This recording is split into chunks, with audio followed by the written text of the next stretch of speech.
அண்மை செய்தி. திருப்பரங்குன்றம் விவகாரத்தில் சென்னையில் பேரணி நடத்த அனுமதி வழங்க முடியாது என்று உயர்நீதிமன்றம் உத்தரவிட்டிருக்கிறது. திருப்பரங்குன்றம் விவகாரத்தில் பாரத் இந்து முன்னணி அமைப்பு சென்னையில் பேரணி நடத்த அனுமதிக்க முடியாது என்று உயர்நீதிமன்றம் தீர்ப்பளித்திருக்கிறது. சென்னையில் பேரணி நடத்த அனுமதி கோரிய பாரத் இந்து முன்னணி அமைப்பின் மனுவை தள்ளுபடி செய்து உயர்நீதிமன்றம் உத்தரவிட்டிருக்கிறது. திருப்பரங்குன்றம் விவகாரத்தில் சென்னையில் பேரணி நடத்த அனுமதி வழங்க முடியாது என்று உயர்நீதிமன்றம் தெரிவித்திருக்கிறது. திருப்பரங்குன்றம் விவகாரத்தில் பாரத் இந்து முன்னணி அமைப்பு சென்னையில் பேரணி நடத்த அனுமதிக்க முடியாது என்று உயர்நீதிமன்றம் தீர்ப்பளித்திருக்கிறது. சென்னையில் பேரணி நடத்த அனுமதி கோரிய பாரத் இந்து முன்னணி அமைப்பின் மனுவை தள்ளுபடி செய்து உயர்நீதிமன்றம் தீர்ப்பளித்திருக்கிறது. அண்மை செய்தியாக பார்த்து வருகிறோம். திருப்பரங்குன்றம் விவகாரத்தில் சென்னையில் பேரணி நடத்த அனுமதி வழங்க முடியாது என்று கூறி மனுவை உயர்நீதிமன்றம் தள்ளுபடி செய்திருப்பது தொடர்பான கூடுதல் விவரங்களை எமது செய்தியாளர் ராம்ஜியிடம் கேட்கலாம். வணக்கம் ராம்ஜி, விவரங்களை பதிவு செய்யுங்க. பாரத் இந்து முன்னணி அமைப்பின் வடசென்னை மாவட்ட தலைவர் என்பவரும் பெயரில் சென்னை மதுரை மாவட்டத்தில் இருக்கக்கூடிய திருப்பரங்குன்றம் மலை, முருகப்பெருமானின் மலை, அதனை இஸ்லாமியர்கள் சொந்தம் கொண்டாட வருவதை எதிர்த்து அந்த மலையை காக்க வேண்டும் என்ற கோரிக்கையுடன் சென்னை ஏகாம்பேஸ்வரர் கோவிலிலிருந்து கந்தக்கோட்டம் முருகன் கோவில் வரை பிப்ரவரி 18ஆம் தேதி வேர் பேரணி நடத்த அனுமதி அளிக்க வேண்டும் என காவல்துறைக்கு உத்தரவிட வேண்டும் என்று அந்த மனு தெரிவித்திருந்தார்கள். அந்த மனு தொடர்பாக அந்த மனுவில் கோரிக்கை வைக்கப்பட்டது. இந்த மனு சென்னை உயர்நீதிமன்ற நீதிபதி இளந்திரன் முன்பு விசாரணைக்கு வந்தது.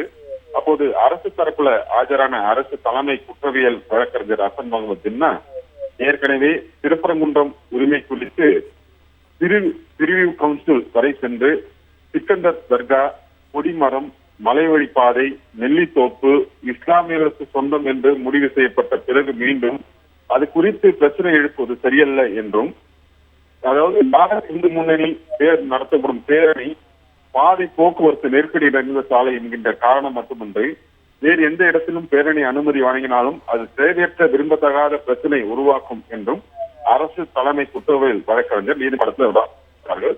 ஏற்கனவே மதுரையில இந்து முன்னணி சார்பில் ஆர்ப்பாட்டம் நடத்தி இருக்காங்க.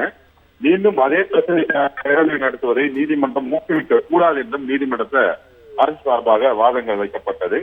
இந்த வழக்கை விசாரித்த நீதிபதி திருப்பரங்குன்றம் பிரச்சனைக்கு சென்னைக்கும் என்ன தொடர்பு என்று தேவையில்லாமல் பிரச்சனையை உருவாக்க பார்க்கிறீர்கள் மனுதாரருக்கு நீதிபதி கட்டணம் தெரிவித்தார்கள்.